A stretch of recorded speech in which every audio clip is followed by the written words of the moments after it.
Hello friends, आगे देखिए क्या पढ़ रहे थे हम। Positive term series. अब एक थ्योरम है, क्या है? A series of positive terms is either convergent और डाइवर्जेंट टू प्लस इन्फिनिटी। क्या कह रही है ये थ्योरम?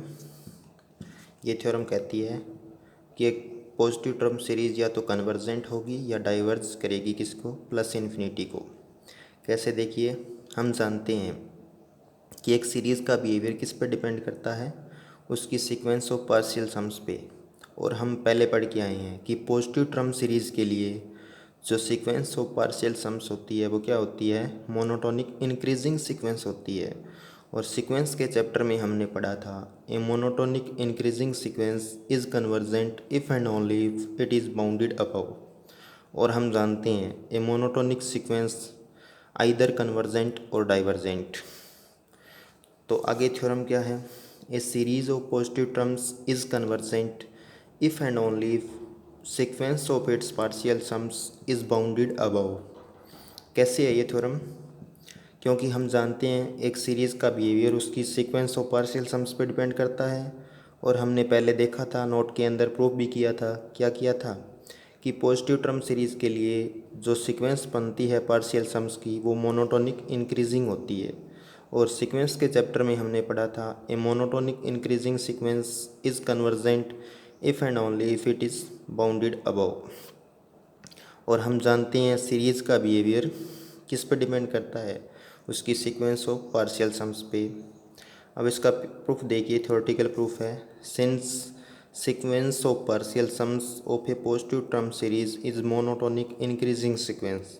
ये हमने पढ़ा था, नोट के अंदर प्रूफ भी किया था इसका। And we know that a monotonic increasing sequence is converges if and only if it is bounded above. ये थ्योरम पढ़ी थी हमने, किसमें? सीक्वेंस के चैप्टर में थ्योरम होती है ये। मोनोटोनिक इंक्रीजिंग सीक्वेंस कन्वर्जेंट होती है if and only if it is bounded above. और therefore it follows that, क्योंकि हम जानते हैं सीरीज़ का बिहेवियर किस पे डिपेंड करता है? उसकी सीक्वेंस ऑफ पार्शियल सम्स पे। तो a positive term series convergent if and only if its sequence of partial sums is bounded above. तो ये क्या आ गई? थ्योरम आ गई। अब देखिए, necessary condition for convergence of A positive term series. इससे पहले हमने पढ़ा था necessary condition for general series. कोई भी इनफाइनाइट सीरीज़ हो उसके लिए नेसेसरी कंडीशन क्या थी कन्वर्जेंस होने के लिए? कि उसकी nth टर्म या जनरल टर्म पे लिमिट लगाएं तो क्या आए? Limit n tends to infinity लगाएं तो 0 आए। यानी जनरल सीरीज़ हो, कोई यून जनरल सीरीज़ है, उसके लिए कन्वर्जेंस होने के लिए नेसेसरी कंडीशन क्या थी? मैंने आपको बताया था कि limit n tends to infinity यून 0 आना चाहिए। ये नेसेसरी कंडीशन है। अगर ये नॉन ज़ीरो आ रहा है तो वो सीरीज़ कभी कन्वर्जेंट नहीं होगी। अब ये कंडीशन पॉजिटिव टर्म सीरीज़ में तो होल्ड करेगी, क्योंकि ये जनरल सीरीज़ के लिए है। कोई भी सीरीज़ ले लो आप, उसके लिए ये होल्ड करेगी कन्वर्जेंस होने के लिए। लेकिन अब पॉजिटिव टर्म सीरीज़ के लिए एक एक्स्ट्रा और आ जाती है एक कंडीशन। ये कंडीशन भी होनी चाहिए और एक एक्स्ट्रा कंडीशन भी होल्ड करेगी। वो कंडीशन क्या है? देखिए, किस नाम से जानते हैं इसको? Pringsheim theorem. If a series U1, इसमें क्या है? हाइपोथेसिस स्ट्रॉन्ग है। हाइपोथेसिस ज़्यादा लेने पड़ेंगे हमें। क्या है? If a series U1 of positive monotonic decreasing terms. इसका क्या मतलब है? एक सीरीज़ है U1, इसमें क्या है? 3 प्रॉपर्टी होनी चाहिए। पॉजिटिव टर्म सीरीज होनी चाहिए और इसकी टर्म्स क्या है? मोनोटोनिक डिक्रीजिंग होनी चाहिए। मोनोटोनिक डिक्रीजिंग, जैसे सीरीज़ 1/n में होता है। क्या होता है इसमें? 1 + 1/2 + 1/3 + 1/4। इसमें दोनों कंडीशन होल्ड हो रही है। क्या ये पॉजिटिव टर्म सीरीज भी है? और इसकी टर्म में क्या है? 1, 1/2, 1/3, 1/4, यानी मोनोटोनिकली डिक्रीज हो रही है इसकी टर्म। तो ये दोनों प्रॉपर्टी को क्या कर रहा है? सेटिस्फाई कर रहा है। तो ये थ्योरम क्या बोलती है? If A series U1 of positive monotonic decreasing term converges, यानी ये सीरीज़ कन्वर्जेंट है और इसमें ये 2 प्रॉपर्टी है, तो पक्का क्या होगा?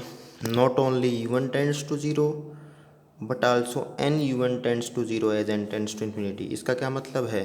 हम जानते हैं जनरल सीरीज़ कन्वर्जेंट होने के लिए U1 टेंड्स टू 0 होता है as n tends to infinity. But अगर सीरीज़ आपकी पॉजिटिव है और मोनोटोनिकली डिक्रीजिंग टर्म्स की सीरीज़ है तो उसके अंदर ये भी होल्ड होगी, ये प्रॉपर्टी भी क्या होगी, होल्ड होगी। इसका मतलब क्या है, जैसे ये सीरीज होती है U1, ये पॉजिटिव टर्म है और क्या है, मोनोटोनिक डिक्रीजिंग टर्म सीरीज है। तो इसका कन्वर्जेंस, अगर ये कन्वर्जेंट है तो इसके लिए नेसेसरी कंडीशन क्या होगी, एक तो जनरल सीरीज़ के लिए होती है वही limit n tends to infinity U1 0, यानी जनरल टर्म पे लिमिट लगाऊंगा तो वैल्यू कितनी आएगी, 0 आएगी। और इसके अंदर एक कंडीशन और आ जाती है, वो क्या है, limit n tends to infinity n U1 is equal to 0, यानी इस nth टर्म को मैं n से मल्टीप्लाई करके लिमिट लगाऊं तो भी 0 आना चाहिए।